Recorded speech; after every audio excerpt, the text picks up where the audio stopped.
এনআরএলের ভয়াবহ সংঘর্ষ, দুমড়ে মুচড়ে গেছে 2 বাস, 25 জন আহত, মৃত্যু একাধিক। হবিগঞ্জের শায়েস্তাগঞ্জ উপজেলার কদমতলী এলাকায় ঢাকা সিলেট মহাসড়কে এমন ভয়াবহ সড়ক দুর্ঘটনা ঘটে। 4 নভেম্বর মঙ্গলবার এমন ঘটনা ঘটে। এই ঘটনায় যারা আহত হয়েছেন তাদের মধ্যে অনেকেরই অবস্থা আশঙ্কাজনক। স্থানীয় পুলিশ ও ফায়ার সার্ভিসের সদস্যরা দ্রুত ঘটনাস্থলে পৌঁছে আহতদের উদ্ধার করে হাসপাতালে পাঠান। নিহতদের পরিচয় শনাক্তের চেষ্টা চলছে।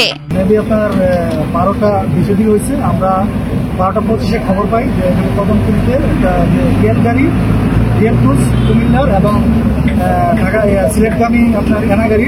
পদ্মা সেতু, মেট্রো রেল এবং এলিভেটেড এক্সপ্রেসওয়ে নির্মাণের গর্বিত অংশীদার বসুন্ধরা সিমেন্ট। সিলেটগামী আপনার এনা গাড়ির সংঘর্ষ হয়।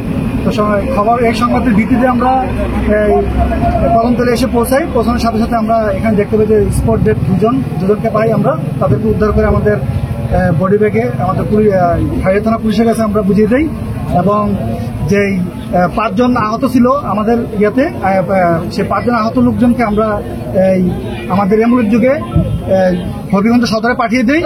আর বাকি যে আহত লোকজন ছিল তাদেরকে আপনার যে মেক্সিতে এবং হাইওয়ে থানার পুলিশের যে ভ্যান ছিল সে ভ্যানে করে তাদেরকে সদর হাসপাতালে পাঠানো হয়।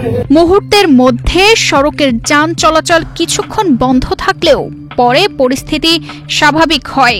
হাসপাতালে চিকিৎসাধীন আহতদের অবস্থা এখনও সতর্ক পর্যবেক্ষণের মধ্যে রয়েছে। তানজিদা রহমান, ইনায়া, বাংলাদেশ প্রতিদিন।